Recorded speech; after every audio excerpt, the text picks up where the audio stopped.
Je m'interroge ce jour sur la question de la mauvaise gestion des sinistres, des sinistrés lors des catastrophes par le gouvernement camerounais de ce pays. Souffrez cette redondance. Le Cameroun, dans son évolution, a connu bon nombre d'éboulements, d'accidents mortels, d'incendies et d'inondations qui ont toujours vu la descente d'un ou de plusieurs membres du gouvernement venir au chevet des sinistrés et parcourir les lieux du sinistre. Comment comprendre que toutes les catastrophes qu'ont connues le Cameroun, l'on a toujours eu la gestion la plus calamiteuse du genre? Comment comprendre que le Cameroun n'ait pas retenu des leçons depuis les fondements du stade hippodrome de Yaoundé dans les années 1968, où il y a eu 350 morts? C'était le plus lourd bilan. Comment comprendre cette absence de prévision et d'anticipation? Absence de plan d'intervention, pénurie de personnel qualifié à la prise en charge des urgences, absence de l'eau polyvalente, carence en matériel approprié et j'en passe. Savez-vous qu'à ce jour, plusieurs ministères sont impliqués dans la gestion des catastrophes? Ministère de l'administration territoriale à travers sa direction de la protection civile, ministère de la santé publique, ministère de la défense, sapeurs-pompiers et autres unités, ministère des transports, sécurité routière, ministère des travaux publics parce que ingénieur de la République, ministère des affaires sociales pour les cas de populations extrêmement vulnérables par rapport aux sinistres, les ONG, Croix-Rouge camerounaise, Association des médecins urgentistes du Cameroun et j'en passe. Que font-ils ou qu'ont-ils fait depuis le déclenchement? Rien.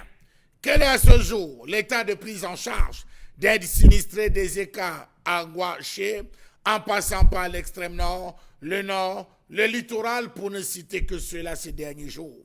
Comment comprendre toutes ces mesures cosmétiques qui sont prises par le gouvernement lors des différents sinistres? Intimidation des autorités administratives, menaces de déguerpissement, absence de concertation, promesses politiques et j'en passe, avec à la clé l'éternelle rengaine don du chef de l'État du genre sac de riz, mil, savon, une bouteille d'huile, un saumaçon, une couverture et j'en passe, abandonnant les mêmes populations dans un sinistre encore plus grave que le précédent.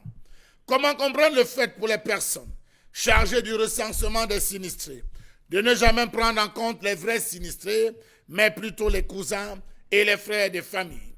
Au quartier Bepanda, par exemple, le Petit Vouri, au lieu du sable, le don de Paul Biya a été distribué aux faciès, des dizaines de familles ont été oubliées, on a pris des personnes venant d'ailleurs. Comment comprendre le fait pour les pouvoirs publics de ne pas penser à l'aménagement des sites de recasement dans l'urgence pour les cas sinistrés, mieux de ne jamais associer le génie militaire dans l'action? Pourtant, il existe des schémas directeurs dans chaque ville, des plans d'occupation du sol. Comment comprendre l'insensibilité émotionnelle et gombotique des pouvoirs publics qui multiplient les descentes sur le terrain pour faire des constats lors des inondations et les catastrophes qui surviennent dans ce pays? En octobre 2019, nous assistions médusés à la catastrophe de Guaché à Bafoussam, catastrophe qui a emporté plusieurs compatriotes, parmi lesquels des enfants, et qui a vu la descente de plus d'une autorité administrative avec des mesures cosmétiques préconisées. À ce jour, où en sommes-nous avec les dispositifs et tactiques censés être mis en place pour éviter les éboulements, les inondations, les ruptures de digues? Sommes-nous au niveau de chaque ville en train de prendre des mesures pour les populations évoluant dans des zones à risque? Les récentes inondations ont laissé sur le carreau 4 morts, un bébé de 9 mois emporté, 700 familles à la Belle Étoile. De nombreux dégâts matériels évalués à plusieurs centaines de millions de francs CFA tentent à aider à Kadouala et à des centaines de maisons détruites à Marois, causant des milliers de sans-abri. En guise de réponse, le chef de l'État a fait des dons et puis c'est tout. Après les inondations de 2010, le gouvernement camerounais avait annoncé en grande pompe qu'il allait réagir en 3 phases pour l'élimination des différentes catastrophes naturelles que l'on pouvait éviter. Il a parlé d'élaborer un plan et définir des mesures pour prévenir l'effondrement des digues et réhabiliter les infrastructures liées à l'eau afin de réduire les risques futurs, renforcer la capacité des agences gouvernementales locales et nationales à se préparer et à réagir aux futures inondations en renforçant la préparation aux situations d'urgence et la planification des mesures d'urgence, l'élaboration des plans d'urgence et de secours, la décentralisation par la création des sites sentinelles périphériques de collecte des informations et des indicateurs de suivi, la publication d'un bulletin conjoncturel des risques. 10 ans après, qu'est-ce qui a changé? La question, je vous la pose, avec comme réponse, rien. Vous avez vu à travers les images la balade touristique de nos différents ministres à l'extrême nord. Lorsqu'ils ont fini de toucher du doigt, lorsqu'ils ont fini de partager les nattes, ils se retournent avec des promesses, histoire de dire on y était, on a apaisé les cœurs au nom du chef de l'État.